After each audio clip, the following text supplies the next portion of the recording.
Recognized for 2 minutes. I thank the gentleman for yielding. A few moments ago, my friend from New York, Mr. Houghton, talked about the need of people to work together. And he's right. If this country is going to succeed, we all need to work together. But that is not what is happening in America today.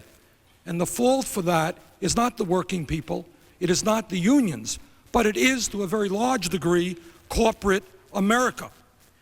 It is not, quote unquote, working together when companies replace striking workers with permanent replacement workers. And that's happening. That's not working together. It is not working together when CEOs of large corporations pay themselves now 150 times more what their workers are earning, and give themselves huge bonuses at the same time as they cut back on wages and health benefits for their workers. Corporate profits are soaring. Wages, incomes are in decline. That's not working together. It is not working together when corporate America says to its workers, thank you for 30 years of your effort, but we're taking the company to Mexico or China because we can get workers there for 20 cents an hour or 50 cents an hour. That's not working together. That's greed. It is not working together when companies get in new automation and then throw their workers out on the street, as large corporations are doing by the millions all over America, rather than developing a plan to rehire and retrain their workers. It is not working together when corporate America fights those of us who are trying to raise the minimum wage from the starvation level of $4.25 an hour. The only effective way that workers have to protect their interest is to join a union. This amendment, this law would help weaken unions. It is bad. Let's defeat it. Thank you. Time of the gentleman from Vermont has expired. The gentleman from Pennsylvania. Mr. Chairman, I yield 4 minutes to the gentleman from Missouri, Mr. Talent. The gentleman from Missouri is recognized for 4 minutes. I thank the chairman for yielding, and I too want to congratulate Mr. Gunderson on his fine work in this bill, which is a bill that frankly should be passing more easily than it is evidently going to pass. And let me give a concrete example of why we need this bill. Maybe we need to bring this down to concrete examples. Let's suppose you got a workshop today, fairly small, that size doesn't matter, 30 or 40 people, and they've been doing a lot of overtime work. They've been busy, which is, of course, a good thing. And supervisor goes to the plant manager and says, well, some of the people are complaining about the scheduling. We're doing all this overtime. It's interfering with people's ability to pick up their kids maybe when the daycare, at the end of the daycare day, or some people want to go on a couple-day hunting trips they've been planning because deer season is starting, and some of the people want to get together and talk about it. What are their options under current law? One of them, of course, the employees could form a union. They have that option under current law. They would have that option untouched, unchanged under this legislation. The other is for the manager to just decide what he's going to do and just do it. And if he did that, by the way, there's no problem with the National Labor Relations Act. He can be dictatorial as he wants, and there's no problem. But if the manager says what we hope people would want to say in those circumstances is, well, look, you sit down, a couple of you line supervisors, sit down with these folks and talk it over, come up with a couple proposals, then come to see me about it and let's see what we can do. He is quite probably violating the National Labor Relations Act, and we need to change that.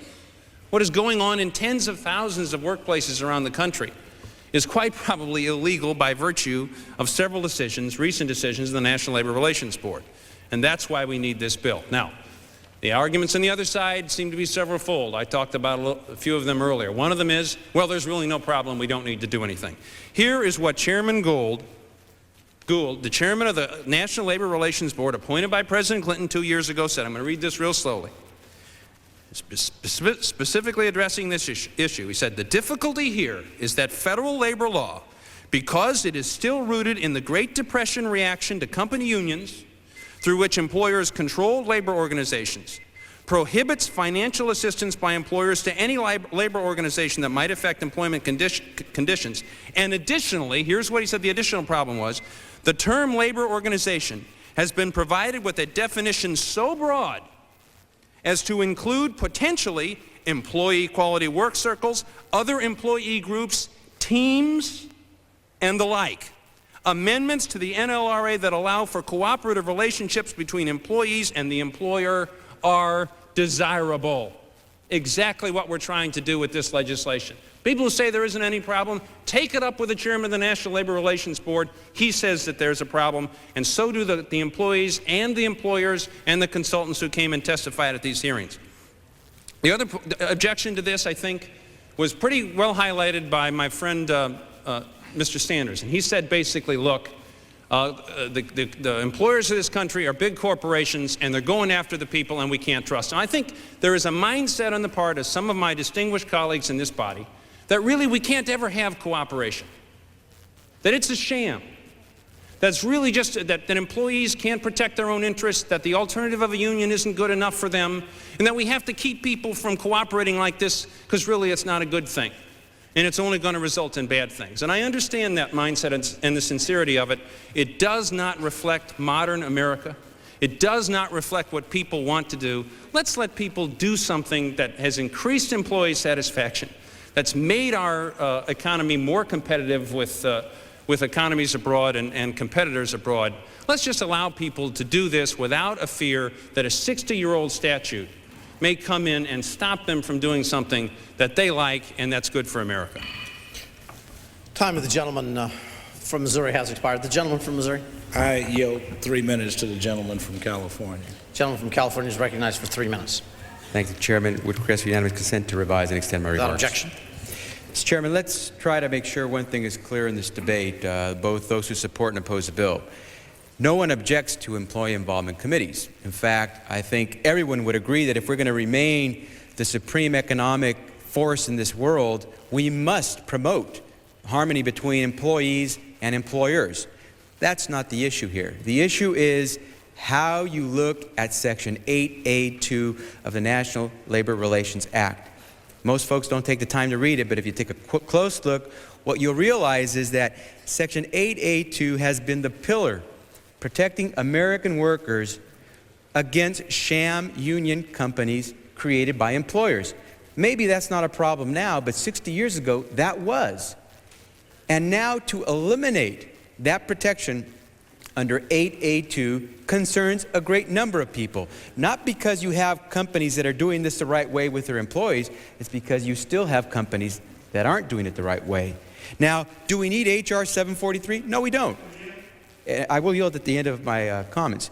We don't need H.R. 743 because, as the majority, the sponsors of this bill admit in their own legislation, 80% of all large employers are already using employee involvement committees, and over 30,000 workplaces already use them. We have them. They've been growing even after the case that's been cited so often, electromation, as the cause for H.R. 743.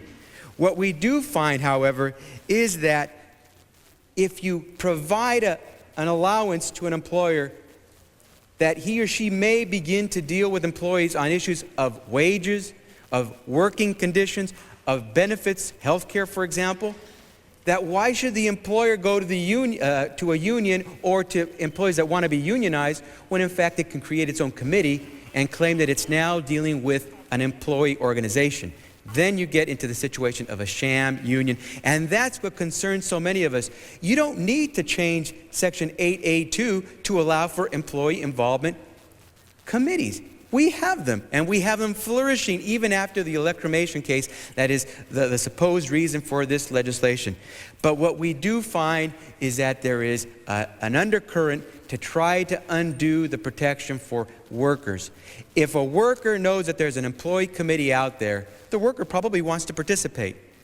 But if the worker can't decide who will serve on that employee committee, can't decide what the basis of consideration will be for that committee's work, and cannot decide when and if someone can be removed because that committee is no longer representing the employees, you find yourself working with not an employee committee, but an employer-created employee committee. And that's what we want to avoid. Working men and women have never said, let us make the decisions for this company. We are the workers. But let us be productive, and let us, to the degree we can, work with you in making this company productive. Don't let Section 8A go, because it has been the pillar protecting workers against sham unions. Gentleman from Pennsylvania. What is the time at the The present time, gentleman Mr. from Pennsylvania has 6 minutes remaining. The gentleman from Missouri has 5 minutes remaining. Mr. Chairman, I yield 1 minute to the gentleman from Michigan, a member of the committee, Chairman Hoekstra. Gentleman from Michigan is recognized for 1 minute. I thank the gentleman for yielding. As chairman of the subcommittee on oversight and investigations for the education and economic opportunity, this is one of the many areas that we've taken a look at. And it's absolutely true that perhaps this was a problem 60 years ago, but today it's not a problem. Today what we actually need to be doing is updating American labor law to not only enable American corporations and American employees to be competing in 1995, but we need to be laying out and creating the framework that these individuals and these corporations are going to be successful and are going to be creating world-class jobs in America in the year 2000 and the year 2010. Corporations and companies are participating in participative management. They're now doing it at their peril. Corporations in my district have been recognized consistently as being some of the best managed and the most innovative corporations in America. Time of the gentleman's recognized for 30 additional seconds. They have been recognized as some of the most innovative and some of the best world-class corporations in the world because of this partnership that they've developed between employees and management. When you go into these corporations and you talk to management, they'd like to do much more. Their employees would like to do much more, but they are being constrained by the National Labor Relations Act. We need to make changes. This is a step forward. This is progress. This is going to help corporations and employees around the country. Time of the gentleman from Michigan has expired. The gentleman from Missouri. Mr. Chairman, I yield myself 1 minute. Gentleman's recognized for 1 Much minute. has been made today about a statement made that was uttered by the Democratic chairman of the National Labor Relations Board. I would like to read into the record what a former chairman, a Republican chairman of the National Labor Relations Board has said. And I quote, he says, this is Mr. Edward Miller. He says, if Section 8A2 were to be repealed, and that's what this legislation would do, I have no doubt that in not too many months or years, sham company unions would recur again. He also said, Mr. Chairman, and I quote, the so-called electromation problem is another myth. It is indeed possible to have effective employee involvement programs in both union and non-union companies without the necessity of any changes in current law. I think that speaks accurately to this bill today. It tells you about why it is not necessary, because it will permit those sham company unions. Time of the gentleman from Missouri has expired. Gentleman from Pennsylvania. I yield myself what time I may consume. Gentleman is recognized. First of all, I would like to indicate that what the whip said and what my good friend from North Carolina said is positively incorrect. You cannot have a cooperative committee at the present time, not particularly because of the law, but the interpretation of that law. And we believe that 85% of the employees who are non-union should have the same opportunity to develop a cooperative workplace agenda with management as the other 15% do under organized labor. Now, it's very clear at the present time, the interpretation is, it is legal if employer management calls all the shots in the workplace. That's legal. It's legal if management wants to abdicate their decision-making responsibility and have employees call all the shots. That's legal. The interpretation, however, of the board at the present time is it is illegal if management and labor want to cooperate through a committee process to improve the quality, the safety, and the productivity of the workplace. As it was mentioned before, and I quote Chairman Gould, But whether it is financial or otherwise, assistance to any groups that are involved in employment conditions ought not to trigger an unfair labor practice proceeding under the National Labor Relations Act. Amendments to the Act that allow for cooperative relationship between employees and the employer are desirable. And let me emphasize, just as much as I possibly can, we do not, I repeat, we do not eliminate Section 8A2. 8A2 is still there to stop sham unions. You've heard that mentioned over and over again. Opponents of H.R. 743 argue that the bill will undermine unions or impede the abilities of workers to organize. Mr. Chairman, the legislation we are considering today does neither of these things. H.R. 743 is very narrowly crafted to eliminate any threat to the well-protected right of employees to select representatives of their own choosing to act as their exclusive bargaining agent. As reported by the committee, the bill specifically provides that it does not, I repeat, not apply in unionized workplaces, thus ensuring that unions and only unions will speak for employees in those workplaces that are organized. This bill does not create any opportunity whatsoever for employers to avoid their obligation to bargain with unions. Even in non-union workplace, the reported bill contains many provisions designed to protect the right of the employees to elect union representation should that be desired. The bill provides that work teams or committees may not negotiate collective bargaining agreements, nor may they act as exclusive representatives of employees. Thus, employees who want independent representation through a union always retain that right, no matter how many committees or teams exist in the workplace. No employee is denied the right to democratic representation, as many critics charge. Under this bill, beyond the provisions dealing with the role of employers in workplace organizations, the bill retains every protection in current law designed to safeguard the access of employees to independent representation. Again, Mr. Chairman, when you look at what is happening with the 15%, and I think of a company in my district where these committees work beautifully, management and labor together, as was mentioned over and over again. And of course, they've mentioned many of the big corporations, which in many instances are unionized. The beauty of that operation is that in the one workplace, they even determine the employee whether the bike goes out to be sold or not. But for the 85% in my area who are not union, they don't have that opportunity. They either have to hope that management gives them total control, or they are stuck with the fact that management legally can have total control.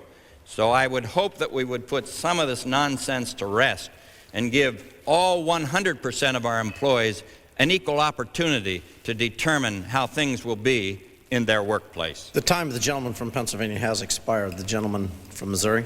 How much time do I have? The gentleman has 4 minutes remaining. I yield 3.5 minutes to the distinguished minority leader. The gentleman from Missouri is recognized for 3.5 minutes. Without objection. Mr. Chairman, I rise today to urge my colleagues to strike down the so-called Teamwork Act, which in my view would deal a devastating blow to the working people of this country and bring us back to a time when workers could be legally and openly exploited for the sake of a few corporate dimes.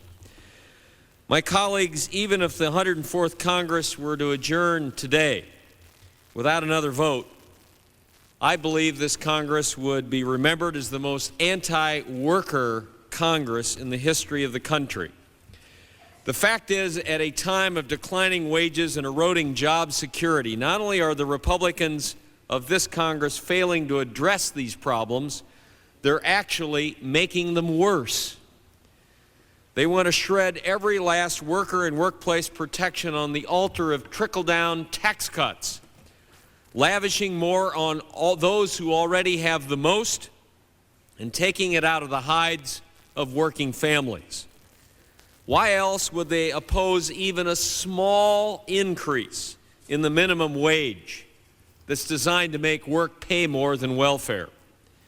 Why would we gut basic workplace safety laws that have protected tens of millions of workers? And why would we cut back on enforcement of crucial wage and hour laws, which prevent hardworking people from being exploited on the job? It doesn't take an economist to know that these cuts are regressive and wrong. Just consider this fact. Corporate profits in the last 3 years have grown faster and larger than probably any time in our history, and at the very same time, wages have been falling by a greater rate than at any time in the last century. But this Republican Congress is not satisfied. They want to pass this so-called Teamwork Act, which allows the kind of employer-dominated company unions that deny workers the freedom to represent their own interests fairly and independently.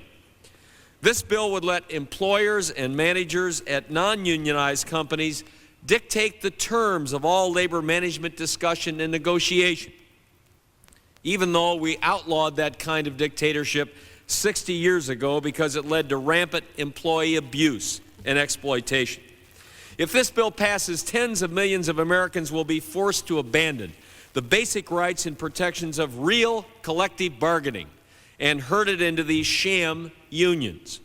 In effect, they'll surrender all power and independence to their employers, whether they want to do that or not. The result would be a damaging downward spiral, and the kind of America we read earlier in the century in Upton Sinclair's The Jungle. Even more of the kinds of workplace atrocities and sweatshop standards that we've strived to eliminate for nearly a century. The Republicans will tell us that we need this to get managers and workers to cooperate. But the fact is, hundreds of leading corporations, unionized or not, are models of cooperation already. You don't need this to get cooperation. And how can you cooperate if one side has all the power and all the authority? Does anybody really believe that multinational corporations don't have enough power now? Or that workers' interests don't need to be defended or protected? This bill shouldn't be called the Teamwork Act. It ought to be the Unfair Play Act. If it wasn't clear already, it should be painfully clear today. The Republican agenda is extreme, a partisan package of perks for the few and punishment for the many. If you're a corporate giant or a stock speculator, then you're in luck. But if you're a hard-working American family that's struggling to survive, then these kinds of action are an absolute nightmare. Let's stop this wrong-headed bill, and let's get back to preserving our basic commitment to the hard-working families of this country. They're the backbone of this country. They've made this country great, and it's time to stand with them and fight for them rather than trying to erode the hard-earned rights that they've worked for all these years. I urge you to defeat this bill. Time of the gentleman has expired. The gentleman from Missouri has 30 seconds remaining. Thank you, Mr. Chairman. Today we've heard that Section 882 is a product of the 30s that needs to be updated. In fact, Section 882 dates from the 1770s, not the 1930s. It stands for the basic democratic principle that representatives should be responsible solely to those they represent. That principle is as valid today as it was in 1776 or in 1935, and I urge defeat of this bill and yield back the balance of my time. The time of the gentleman has expired, and all time for general debate has expired. The amendment in the nature of a substitute printed in the bill shall be considered by sections as an original bill for the purpose of amendment, and pursuant to the rule, each section is considered read. During consideration of the bill for amendment, the chairman of the Committee of the Whole may accord priority in recognition to a member offering an amendment that has been printed in the designated place in the congressional record. Those amendments will be considered read. The clerk will designate Section 1. Be it enacted, Section 1, short title. Are there any amendments to Section 1? Mr. Chairman, I have an amendment at the desk. The clerk will read the amendment. An amendment in the nature of a substitute numbered 3 offered by Mr. Sawyer of Ohio. Unanimous consent to dispense with the reading of the amendment. The amendment is considered as read under the rule. The gentleman from Ohio is recognized for 5 minutes under his amendment. Thank you, Mr. Chairman, and my colleagues. The proponent of the TEAM Act have stressed today how important workplace cooperation can be to long-term competitiveness. I completely agree. It is important to repeat again, though, that managers and employees can presently exchange ideas on efficiency, productivity, or other competitiveness issues. However, I understand the argument that discussions of improving workplace output may be tied to those subjects which employers and employees cannot currently talk about outside of the collective bargaining process, subjects like wages and hours and other terms and conditions of work. For that reason, Mr. Chairman, I rise today to offer a substitute to H.R. 743, which would clarify that a team's discussions of competitiveness issues are absolutely legal, even if its members from time to time talked about conditions of work that were directly related to the team's primary task of improving competitiveness. Sometimes, Mr. Chairman, they're simply inextricable in the modern workplace. I believe it provides employers with areas of far greater legal certainty and would protect both workers' rights and the vast majority of the more than 30,000 employee involvement structures in America today. Now, my substitute would not apply to unionized workplaces, but the purpose of 8A2 is really to protect workers who currently do not have that kind of representation. It's non-union members who lack that strength who are the workers most threatened by the prospect of company unions. My substitute embodies the principal recommendation on the issue of workplace cooperation of a bipartisan panel of labor law experts headed by President Ford's Labor Secretary, John Dunlop. In its final report, the Dunlop Commission recommended that non-union employee participation programs should not be unlawful simply because they involve discussions of terms and conditions of work or compensation, where such discussion is incidental to the broad purposes of those programs. H.R. 743 would undoubtedly allow these discussions as well. I take no issue with that. Unfortunately, it would also allow conditions of work to be the sole focus of workplace teams, and this simply goes too far. It would give a few, perhaps unscrupulous employers a powerful tool to undermine employee efforts to obtain independent representation. This is not just my view. The Dunlop Commission also concluded that employee participation programs, and I quote, are not a form of independent representation for employees and thus should not be legally permitted to deal with the full scope of issues normally covered by collective bargaining.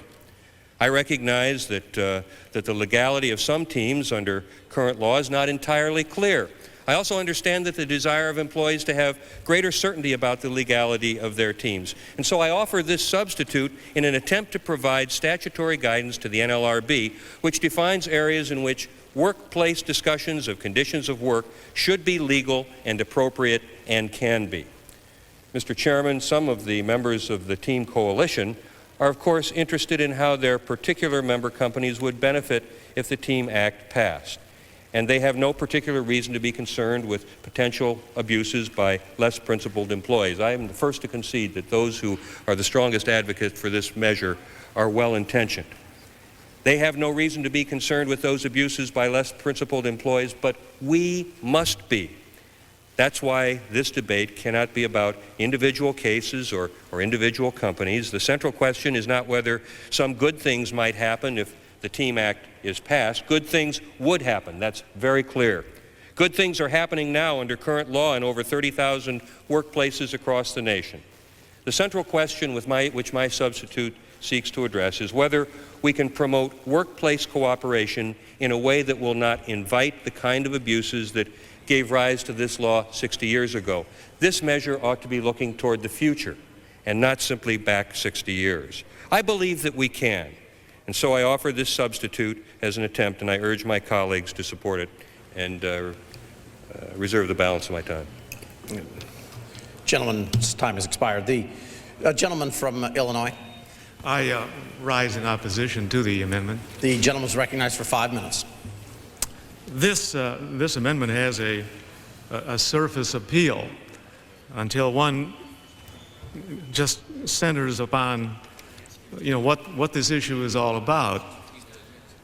One has to begin with the assumption that there is no reason at all why in the non-union setting employee teams can't talk to their employers on any subject, on any subject.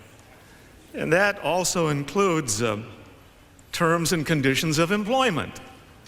And, you know, you can't really define terms and conditions of employment when you come right down to it. The National Labor Relations Act has from time to time, in construing conduct under union law, pertaining to unions, that workplace health and safety, rewards for efficiency and productivity, work assignments, compensation, work rules, job descriptions, production quotas, use of bulletin boards, workload scheduling, changes in machinery, discipline, hiring and firing. These are all, you know, conditions, terms and conditions of work, and there are many, many more.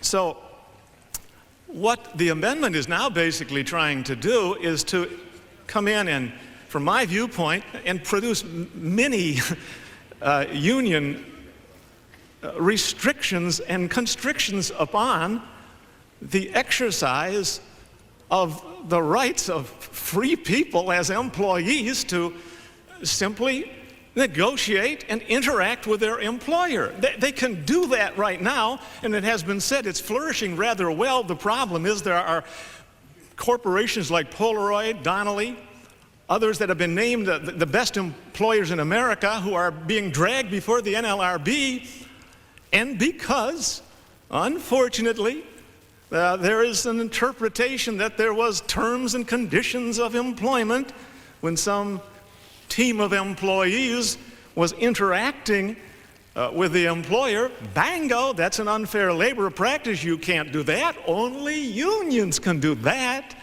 But look, these employees obviously can opt to join a union, to petition for a union in the workplace. If those employee groups aren't working, if they're not going well, if the employer is being a dictator, if he's taking advantage of the people, we haven't gotten rid of the sham corporation law. We haven't repealed 8A2. We've only tried to carve out an exception, which is common sense, to say that when employers and employees, and it's really a Bill of Rights for employees, that when they get together and say, yeah, why don't we sit down with the head of the department and try to work something out, that they can do it. Now my good friend from Ohio, who has an all-American name and is an all-American person and a fine person, what he's doing here is he's going to start saying, oh, there are going to be certain types of these groups. Now, if it's entirely employee-controlled, okay, you can do anything you want. But if it's a supervisory managed work unit, ooh, watch out, watch out. But we're going to be good. We're going to let you occasionally discuss conditions of work when it might be relevant to the subject matter, you see, or something. Well, here we go. Now who's going to supervise this? I suppose the National Labor Relations Board now? Are we going to get all kinds of new rules and regulations? What are we doing? Stop and think of what we're doing. We're now saying to this, let's say a group of women who get together and they want to call up on the department head and sit down and work with him and say, oh, no. Will the gentleman yield? I would just like to explain as adequately as I can. Then I'll be glad to yield later. Sure. Now we're beginning to. You see what we're doing? We're beginning to restrict, constrict, dictate. We're going to have amendments that say, oh, there have to be elections too. What NLRB elections to determine whether an ad hoc business employee group can get together. These groups come and go. They're up one month, they're gone the next month. You have changing membership, you have changing chairmen or chairladies. This is completely impractical. It guts the bill because nobody in business would want to have this legislation. They're better off now, at least as long as they don't get caught. And so far the NLRB has zeroed in on major targets, but it has been said it's otherwise flourishing. You know why it's flourishing? Because it's cooperation. I'd ask unanimous consent for additional 2 minutes. The gentleman asked for, I'm sorry, how many minutes? Unanimous consent for additional 2 minutes. Is there objection? Without objection, the gentleman is recognized for 2 additional minutes. Because you see, what you have right now is cooperation. It's there. It's working. Congress shouldn't get in the way and screw things up and start micromanaging. It's employees and employers working together. Hey, it can happen. And if it doesn't work out, they can go in and a union will be organized. As has been said, if they bungle the job, then you will find employees that are dissatisfied. But we ought not to go down the slippery slope of trying to now move into the non-union setting and start micromanaging with all kinds of laws. We will equal the volumes, and the volumes by the thousands that are already there in the National Labor Relations Act correctly in regard to your basic formal unions. And that is why, Mr. Sawyer, I cannot accept the amendment. I know it is offered with the very best of intentions, but you would destroy the genius of what is happening right now, of this cooperation, this working togetherness, no bounds, anything they want to talk about, it's there. And then the last thing we should do is to regulate. And I'd be glad to respond to any questions that you may have. I thank my friend from Illinois, the chairman of the subcommittee. He has said repeatedly that employees cannot, under current law, discuss any of these topics with their employers. And the truth of the matter is that any employee can come together in groups or individually and discuss these matters with their employers. What is prohibited is for the employer to dominate the employee organization in lieu of a labor organization. That's the difficulty. What we're trying to do is carve out... Reclaiming my time, that is, as soon as an employee... Time of the gentleman from Illinois has expired. I would ask unanimous consent for an additional 1 minute. Is there objection? The gentleman is recognized for 1 additional minute.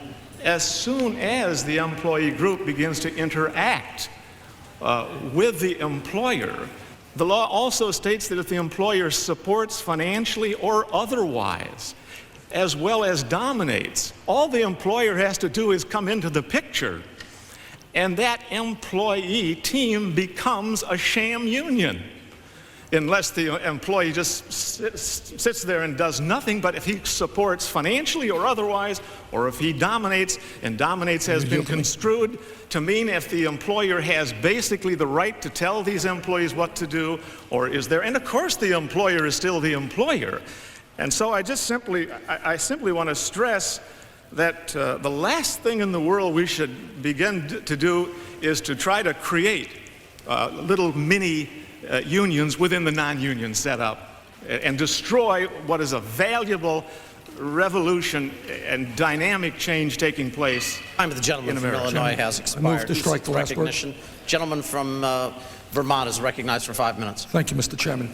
My friend from Illinois just used an expression. He said the genius of what's happening. I think that's what you said. And I'm a little bit confused. My understanding is that what's happening in the economy today is that the real wages of American workers is plummeting. Real wages have gone down by 16% since 1973. My understanding of what's going on in the economy today is that the new jobs that are being created are low-wage jobs, part-time jobs, temporary jobs, often without benefit. My understanding of what's going on in the economy today is that while corporate profits are soaring and the income of the chief executive officers are now 150 times what the workers are making, more and more companies are taking our jobs to Mexico and to China. I would like to ask my friend from Illinois, tell me, what is the genius of all of that? If I may respond, I was referring to the employee teams and their ability to cooperate with the employers and to be able to take over many of the operations which, normally speaking, in a top-down, old-fashioned concept of employment are vanishing. And if you want an opportunity have a turnaround. I don't agree with all your conclusions by any means, but the genius of what is occurring is employer-employee cooperation, where employees are increasingly taking over responsibilities and having, in terms of efficiency, in terms of productivity, that they never had before. That's the genius. But obviously, all of that is not working. 20 years ago, as the gentleman knows, this country led the world in terms of the wages and benefits our workers received. With all of that genius, with all of that so-called worker management cooperation, does the gentleman know what place our workers are now in the industrialized world? We're in 13th place. We're falling behind much of Europe and Scandinavia. I would argue that if there's any reason that workers have enjoyed decent benefits, decent working conditions, and decent wages in this country, is because they've had unions. And the evidence is pretty clear that this team effort will make it harder for workers to join in unions. Will the gentleman yield? I will. There is nothing in this legislation that would proscribe in any way the right of these employees, if they are not in accord with the policies of the employer, to go ahead and petition for the formation of a union. We do nothing whatsoever to proscribe that. All that we try to do is to say that all that is occurring out here right now is lawful, because there's this ancient definition of a labor organization that was created back in 1935 when women weren't even a part of the workforce. Today they're a vital part of employee teams that are doing things that in the 30s weren't even contemplated. Reclaiming my time. But the gentleman is aware that this Team Act takes place within the context of a savage assault on labor unions throughout this country. The gentleman is aware, 1 second, 1 minute, no, not right now. I certainly wouldn't agree with that conclusion. The gentleman is aware that time after time, when workers form unions, companies refuse to negotiate a first contract. And the gentleman should be aware that workers all over this country are being fired as they try to organize unions. The gentleman should be aware. Would the gentleman yield? Not right now. The gentleman should be aware that in an unprecedented way, when workers now go out on strike, they're being replaced by permanent replacement. The gentleman knows all of that. And the gentleman knows right now that workers in unions are under assault, that companies are hiring consultants to break unions, to decertify unions, and this Team Act takes place within that context. Would the gentleman yield? Would the gentleman Yes, yield? I would. I appreciate the gentleman yielding, because I think everybody ought to understand that if there is any attempt by any management of any company anywhere in America at any time to in any way interfere with an attempt to collectively bargain and organize that workforce, it is a violation of Section 8A1 of the law today, and this bill doesn't touch that any way, shape, or form. That's law at 3 o'clock in the afternoon or 3:45. The time of the gentleman from Vermont has expired. It's going to be law when this bill passes. Can I have unanimous consent for another 2 minutes, please? Is there objection? The gentleman from Vermont is recognized for 2 additional minutes. My friend from Wisconsin makes the point about it being illegal to try to impede the creation of a union. But that gentleman's party has supported, as I understand it, a 30% cut in the funding of the National Labor Relations Board, the one board in this country that exists to try to protect workers. So it is very clear where our friends on the other side are coming from. I would yield. All right, first of all, I voted no in the appropriation bill, so now the author of this bill isn't a part of that. No, wait a minute. Well, no, it's my second, time. Let me respond. the Senate has already restored the funding, so what's the problem? The gentleman from Vermont controls the time. What the problem is, this stuff doesn't come out of the blue. Your party has supported a 30% cut in the funding of the NLRB, which would make that organization overwhelmed, without staff, and powerless to protect workers. And now you walk in and say, oh, this Team Act is innocuous. I would yield to the gentleman. All right, I appreciate the gentleman yielding. You're not a Democrat. You happen to be, I think it's, and I'm saying you're a socialist, right? I'm an independent. You're an independent. Yes. Okay. All right, well, then you don't have a party. But I mean, would you suggest Along with the majority of Americans. Well, that's true at the moment, and I appreciate that. But would you suggest that because the Democrats have supported tax increases in the past, that we can never talk about the Democrats without calling them big spenders and tax increasers? And they wouldn't like that. I missed the point my friend is making. Well, the point is because somebody decided that they were going to make some tough calls to try to balance the budget, you're saying we have no credibility on labor law. No, what I am reclaiming my time, what I am saying is we have to look at this legislation within the context of everything else that is happening in this session. And the gentleman, I hope, who's an honorable man, would recognize that probably never before in the modern history of this country has there been such an assault on the rights of working people and the needs of working people as is taking place in this Congress. The time of the gentleman from Vermont has expired. Who seeks recognition? The gentleman from Michigan is recognized for 5 minutes. I'll stay here. I've been listening to this discussion, and I just want to comment about the reality on the ground. Labor management relations are changing in this country. If you go to virtually any plant in the district I represent, you see that. And I think there are more auto-related plants in my district than perhaps any other in the country. When you go into these plants, you see partnership. You see management and labor, which has moved away from an adversarial relationship into teamwork.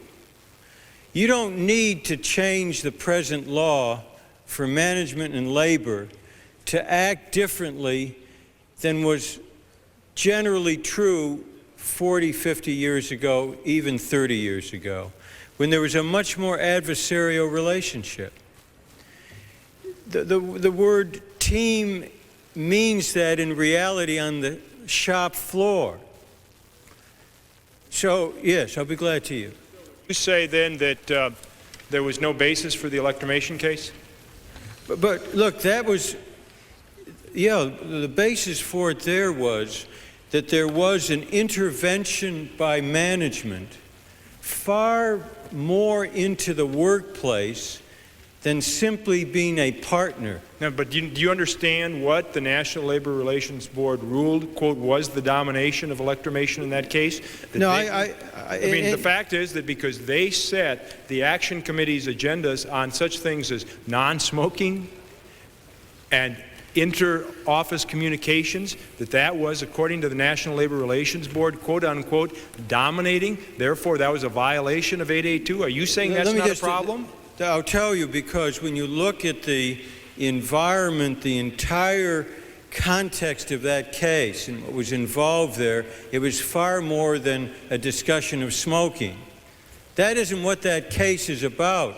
That wasn't the role of the employer in that case. So, and that case was decided under conservative administrations. And what they said was they wanted to make sure that the thrust of 882 remained, and that was that employers did not set up, actively participate in the creation of employee organizations. Now, that's what the essence of that case was about, and you're taking that case and trying to exaggerate it and twist it out of shape. That's what you're doing. You're using it as a smokescreen in order to make much more basic changes. Now, what disturbs me is, look, the Dunlop Commission worked on this for months and months and months. They had representatives of management and labor on it. They are unanimously opposed to what you're doing. Would the gentleman yield on that? As I understand it. Oh, no. Would the gentleman yield on that? Yeah. If you read the Dunlop Commission, you will find out they clearly support changes in 882. What they would like is also, in addition to that, some amendments on making, quote, union organization easier at the same time. Let me just take back my time. I fully understand that. I would encourage the gentleman, if he wants to be credible, to offer an amendment on the other half of the Dunlop Commission. Look, I fully understand that was a discussion. They thought that you should take the developing reality within the workplace and have the law encompass that.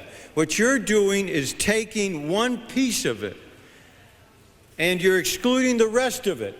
And I just want to tell you, as I understand it, and you have to face this, that the Commission unanimously opposes what you're doing. I don't agree with that at all. Look, I tried to reach Dr. Dunlop this morning, and he wasn't there. That's my understanding, and I will get a statement from them as to what they think about what you're doing. And what disturbs me is, I think what you're doing, in the name of teamwork, you're polarizing. That's exactly what you're doing. You're taking a burgeoning and I think a constructive development in our society, and that is a less adversarial relationship on the workshop, and you're bringing up this idea in the most adversarial way, the most polarizing way. It is absolutely contrary to the spirit of the Dunlop Commission. And I will be glad to, if you aren't convinced of it, I ask for 2 more minutes. Is there objection? The gentleman from Michigan is recognized for 2 additional minutes. The minority report says that the members of the Commission, including 3 former secretaries of labor, several scholars, the chief officer of Xerox, and a representative of the small business community, unanimously oppose enactment of this bill. And I'd like to see any different statement from Dr. Dunlop. My guess is you can't If the gentleman yield with that, yeah. I mean, I think if you had asked Mr. Sawyer, he would be the first to tell you, because when we were talking about this, he was trying to confirm what I said, and that is that the Dunlop Commission is very specific in their recommendations. They want modifications in 8A2. They also want changes in labor law that would allow Mr. Gunderson, bargaining. I'll take back my time. You see, you evade my point. What they did was to come up with what they thought was a balanced, comprehensive approach. You are picking one piece of this, and they have stated, as I understand it, they're opposed to your bill. They are. It's contrary to what they were striving to do. And instead, I will in just a minute. Instead of your trying to promote more of this teamwork, what you're going to do is to promote more conflict. What you're trying to do is to allow employers, essentially, to move in more easily, to make it more difficult for labor organizations to essentially organize workers. And I think that's a sad mistake. I yield to the distinguished gentleman from I thank the gentleman for yielding. Let me say that to come to this floor and suggest that all this decision was about at the NLRB was about non-smoking is ridiculous, and it's trite. Let me tell you, the circuit court upheld the NLRB decision, and this is why. They said that the company posted a memorandum to all employees announcing... I asked for 2 additional moments. Is there objection? Yes. Without objection, the gentleman from Michigan is recognized for 2 additional Will the gentleman further yield? I'd be glad to. And the circuit court said that the employees announcing the formation of the following 5 action committees. 1, absenteeism infractions. 2, no smoking policy. 3, communication network. 4, pay progression for premium positions and attendance bonus programs. That, my gentleman friend, is setting conditions, work conditions, terms of conditions, and pay. So it was more than a team. Absolutely. Look, I think you're using the non-smoking as a smokescreen. You really are. And it's too bad that your side is taking one piece of Dunlop and leaving the rest of it. It is a disservice. It's another example, I think, of your extremism. There's no need to do this. We ought to try to work within the spirit of the Dunlop Commission. You're polarizing, and I don't know why you're doing it. I don't think you're going to get this through the Senate. And if it were to happen, it wouldn't be signed. Why are you bringing it up? I'm not on the committee that has jurisdiction, but I urge that you go back to the drawing board, Mr. Gunderson, and that you sit down instead of in a polarized way, Republican against Democrat. You try to sit down and talk about what is good for amicable relations between management and labor? What's good on the work floor of Ford and Chrysler and GM? You go there and ask them. And there isn't a single person, I think, of the plant managers who would say what you're doing is a good idea. They say work together instead of adversarially. You're trying to tilt this balance. You're using this, the 21st century as an excuse to undo the work that happened and the progress that was made in the 20th century. Time of the gentleman has expired. I urge that we reject your proposal. Time of the gentleman has expired. Who seeks recognition? The gentleman from Missouri, a member of the committee, is recognized for 5 minutes. Move to strike the last word, Mr. The Chairman. gentleman is recognized for 5 minutes. Mr. Chairman, my friend from Michigan accused us of polarizing this debate just after our friend from Vermont spent 4 or 5 minutes talking about sustained assaults on the rights of working men and corporations busting unions, and yet we are polarizing the debate. Let me, in the interest of maybe trying to non-polarize this debate, ask my friend, the sponsor of the amendment, to yield, if he would yield on my time for a minute. I yield on my time. Are you asking me to respond to well, I'm going to ask, yours? would you yield to me? I mean, I'll yield to you if you, I have a couple questions for you about your amendment. I don't have time.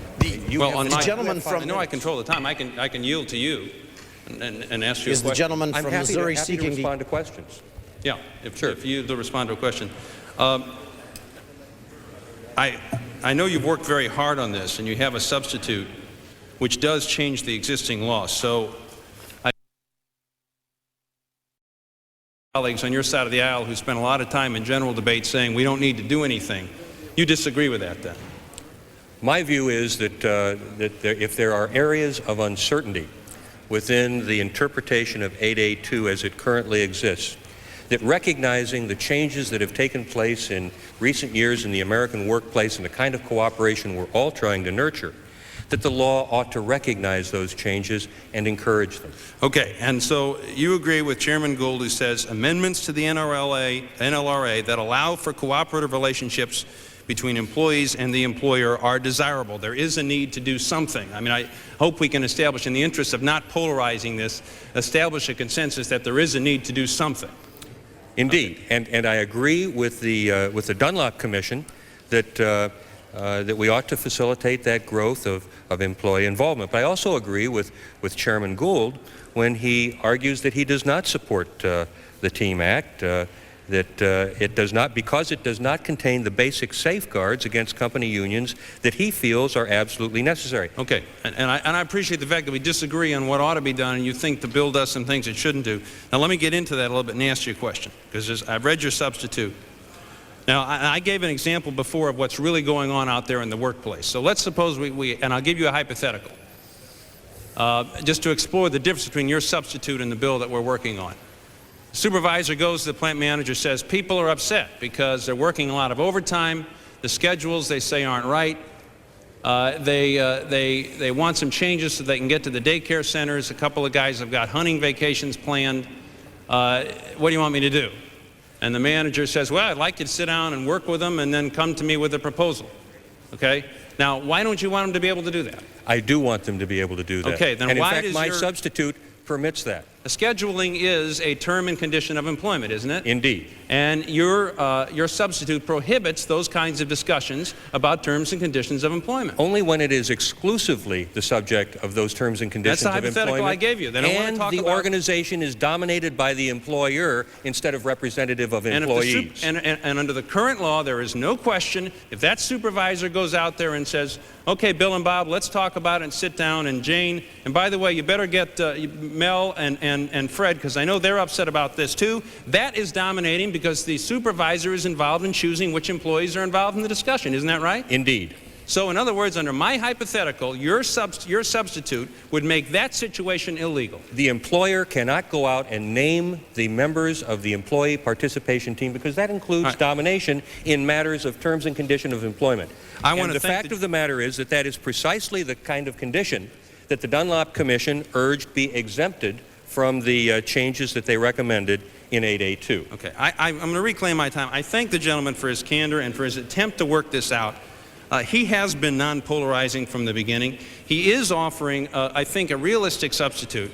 I think the problem with it, he is trying to confine the literally hundreds of thousands of workplace situations into a code, a federally prescribed mandate that simply does not comport with the reality in the workplace today. There are a whole lot of situations where people want to talk about terms and conditions that have impact upon them. Maybe safety, scheduling is a classic thing, vacations. Okay, the gentleman has just said his substitute would make that illegal. And why should we say to those people, I mean, if the gentleman will let me, why should we say to those people, the only way you can talk this over with management and have them respond to you and try and work this out is if you decide you want to go out and form a union? I mean, Mr. Chairman, I think the problem here, and we have heard it in a couple of the speeches before this interchange that the gentleman and I have had, is there is a mindset on the part of some on the other side of the aisle. I ask unanimous consent for an additional 2 minutes. Is there objection? I will not object on the condition that the gentleman would yield to me at some point. Okay. I'm almost finished. Is there objection? If not, the gentleman is recognized for 2 additional minutes. There's a mindset on the part of someone on the other side of the aisle, first place, that all the employers are out there trying to bust all the unions. Well, they're bad employers. They're also bad unions. That's why we have this law. Now, there are some employers, some unions that would try to act in an unfair manner. That's why we have a National Labor Relations Act. But I don't think most employers, and I don't think most unions, are out to do anything except conduct their business, or the unions to try and represent people. There's also a mindset, very frankly, that people can't protect themselves, that employees can't make choices on their own, that even though the law gives them the right to pick a union if they want to, gives them the right to organize, gives them the right to have formal collective bargaining, nothing in this act changes that. That's not an adequate enough safeguard. That having that, that they're going to be so influenced by an employer and an employee sitting down and talking over these kinds of things that they can't freely exercise their right to have a union if they feel that that is necessary in order to protect their rights at the workplace. It's a kind of patronizing attitude. It was the attitude of that dominated in the 1930s. It simply does not describe reality today. And now I would be happy to yield to the gentleman. Well, I thank the gentleman, and I appreciate his kind words, and I would reciprocate them. I just want to emphasize that as long as employees voluntarily interact with employers, there is no difficulty today, and it is not my intent to provide any difficulty into the future. It is only when employers dominate the employee participation in employee involvement teams that we run into difficulty under the broadest interpretation of current law for the last 60 years, and really fly in the face of the recommendations of the Dunlop Commission. Okay, and I'll reclaim my time. And just in closing, Mr. Chairman, I would like to say the gentleman has, with great candor, admitted, first of all, that we have to do something, or that these teams around the country are in danger under current law. So all the argument we heard before that we don't have to do anything, I think we now have established a kind of consensus on both sides of the aisle that yes, we do indeed need to do something. And also that the hypothetical I gave Time before, of the gentleman from where Missouri people has want to expired. talk about scheduling, would be illegal under his substitute. Time of the gentleman from Missouri has expired. Who seeks recognition? Does the gentleman from Texas, the member of the committee? Mr. Chairman, I move to strike the record. The gentleman is recognized for 5 minutes. Mr. Speaker, and I want to thank my colleague from Ohio for his amendment and his hard work and dedication, not just today, but through the committee process. And my colleague from Missouri, who his point is that we need to change. Well, granted, there are wrinkles in the problem, but this bill is like using a cannon to deal with something that a BB gun could address. And that the Sawyer Amendment clarifies that a workplace team creates and improved competitiveness is not prohibited under the National Labor Relations Act, even if its members occasionally discuss conditions of employment, such as wages and hours and working conditions. The amendment's a good faith effort to meet the concern of the majority, no matter how unfounded those concerns may be, Mr. Gunderson. The Sawyer substitute specifically protects 3 types of teams: self-directed teams of employees, supervisor, managed work teams focused on improving specific production processes, and broader ad hoc teams of employees and managers. The gentleman from Ohio's amendment is designed to create a safe harbor for employers genuinely concerned about their ability to create team systems for work organizations. This amendment's a good compromise, and it should have been adopted in committee, but as I recall, it was defeated on a party line vote, and the Sawyer substitute would protect those employers truly concerned with teamwork and employee involvement and will ensure that the American workers' rights retain their right of legitimate employee representation. That's why I urge an aye vote.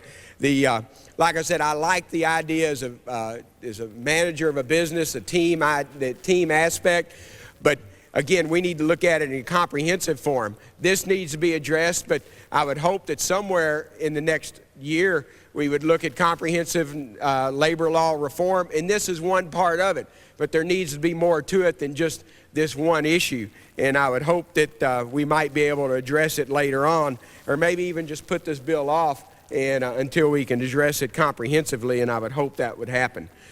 With that, Ms. Speaker, I yield back to balance my time. The gentleman from Pennsylvania.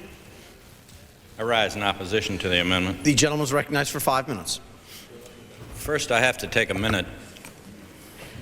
I suppose one might say it's not relevant to this legislation, but then I think, in my estimation, 50% of what the minority leader said was really not relevant to this legislation.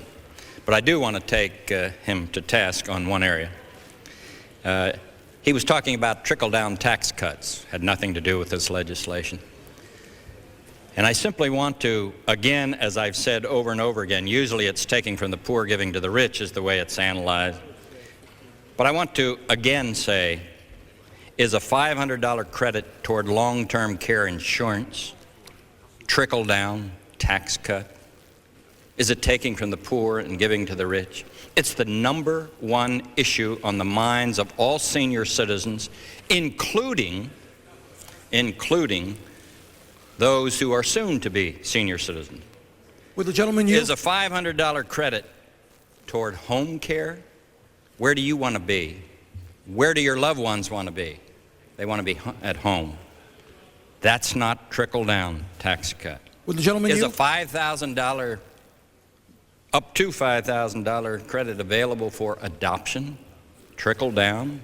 I would say it's not trickle-down at all. We get in this pro-life, pro-choice debate all the time. Here we're giving people who could adopt children an opportunity to do that and provide excellent homes. Is a $145 credit toward eliminating the marriage tax penalty trickle-down? I would hardly think so. Is an IRA for the spouse that stays at home with the family trickle-down? I'd hardly think so. But, Mr. Chairman, I move to strike the last word primarily because I want to applaud the gentleman for recognizing there is a problem with current law, notwithstanding what some of the other side of the aisle have argued. However, the substitute attempts to micromanage employee involvement when the goal of the TEAM Act is the exact opposite. It's both overly prescriptive and too narrow to give comfort to employers and employees who want the flexibility to develop innovative solutions to workplace decision-making. For example, in supervisor-managed work units, the substitute allows managers and employees to participate in meetings with employees, but only if, quote, all, end of quote, employees in the unit participate. Is that overly prescriptive? I would certainly think so. And what if someone is out sick? And only if conditions of work are discussed, quote, on occasion. Similarly, the substitute seems to allow committees established to address issues related to productivity or quality, but these committees may only address, quote, directly related, end of quote, conditions of work, and only, quote, isolated occasions. I hate to think of the rules and regulations that will be promulgated if something of this nature gets downtown. The substitute seems to give with one hand and take away with the other. For example, one provision of the substitute seems to address self-directed work teams, which are already legal under current law. However, a second provision provides that even self-directed work teams are illegal if the employer creates or alters the work unit or committee during organizational activity among the employer's employees. Now, what constitutes altering a work unit or organizational activity? What ensures the employers are on notice that such activity is occurring? It's certainly not very well explained, in my estimation, by the substitute.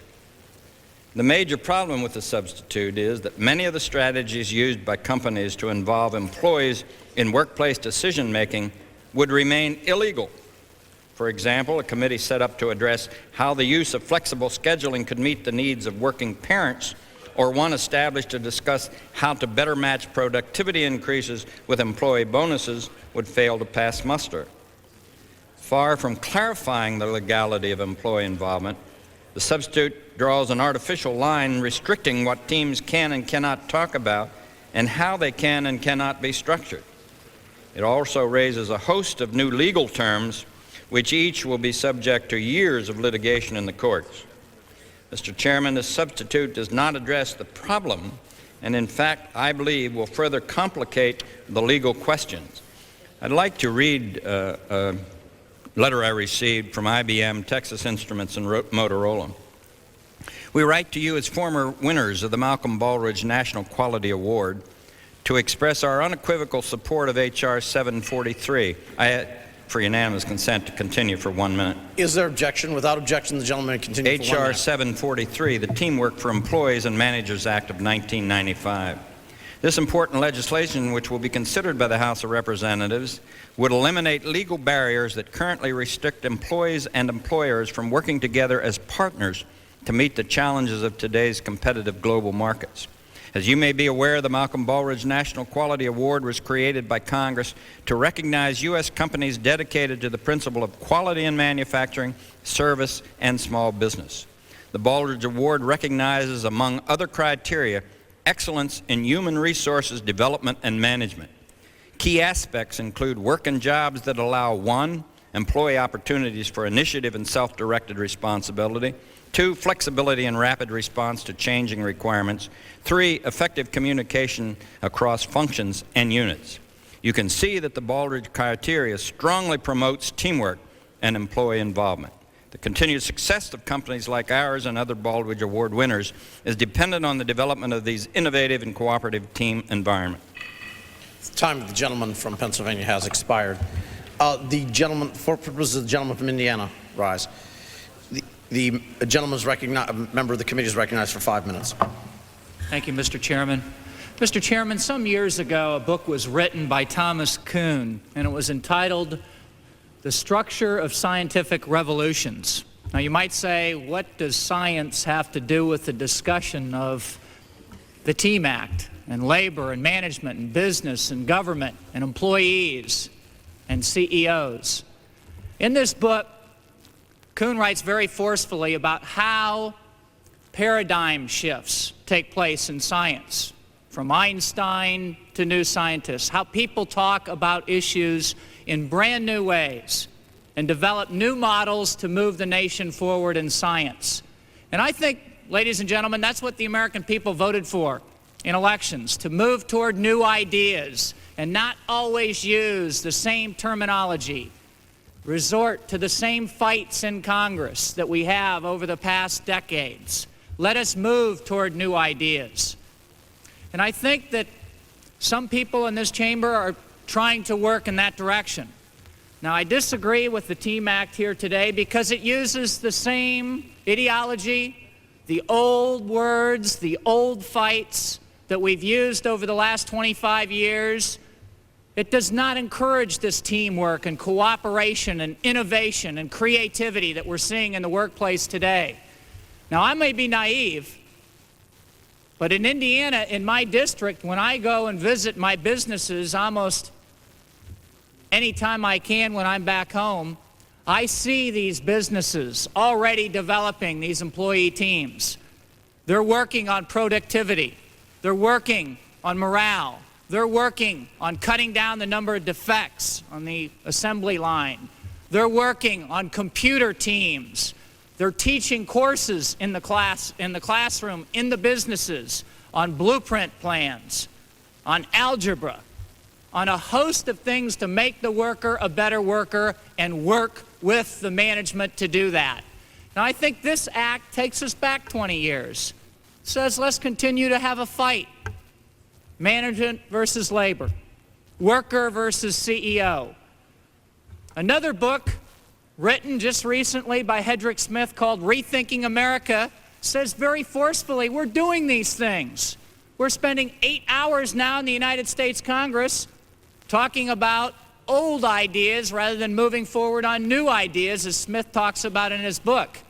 Whether it was Peterson at Ford Company, he started these employee circles, working in innovative ways on the assembly line to cut down on defects, to cut down on inefficiencies, to stop the assembly line if it needed to be stopped in midday. But here in Congress, we resort to fights. We resort to partisanship. We resort to old terminology rather than the new paradigms and models that people like Kuhn and Hedrick Smith are pushing us toward in the new century. Now, a lot has been said about the Electromation case. That took place in my district. That took place right in the heart of my district. That case is not based upon a non-smoking committee. That case is not based upon worker wages, per se. That case is not based upon absenteeism committees. It's based upon the circuit court's decision that said, quote, companies organizing committees and creating them through nature and structure and determining their functions, that's the problem. It cannot be created and dominated by one side or the other. That's not teamwork. That's not cooperation. If an employer comes to the workplace and to the floor of the workplace and says, Harry, Betty, Joe, Tom, Sally, you're on the committee, we're going to schedule this, we're going to determine what's best for the workplace, that's not teamwork. That's the old idea of teamwork, not the new century and the 21st century idea of teamwork.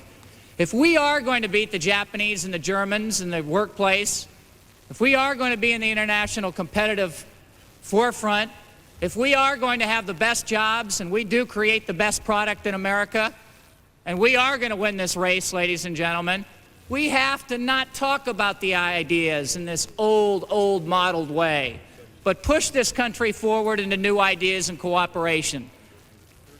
Now, the Electromation case did not address what is going on in America today, and that is so much innovation. That is so much creativity. That is these new teams in union shops and in non-union shops working together.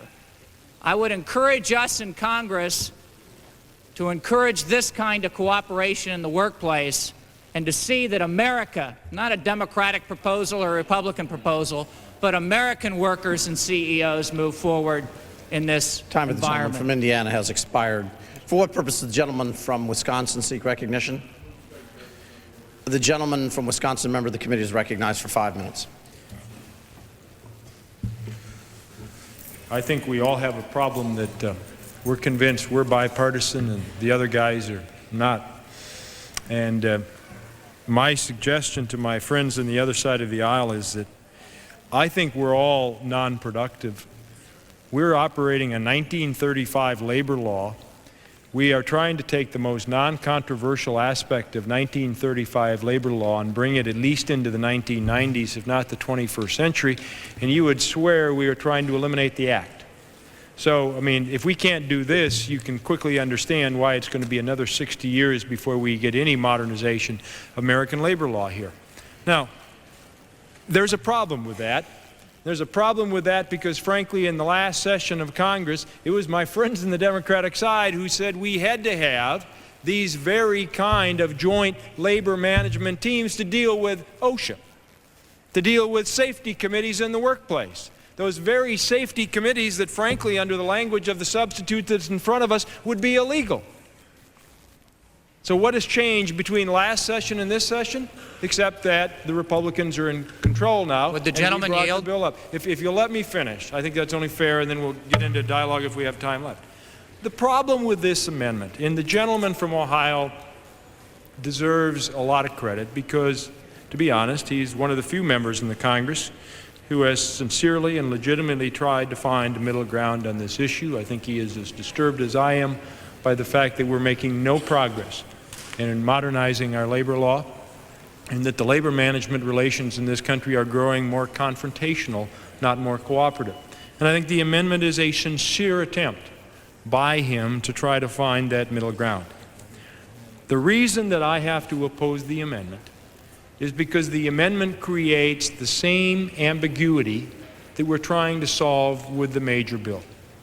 Now, the reason we're here is because of the definition of the National Labor Relations Board of what dominating means.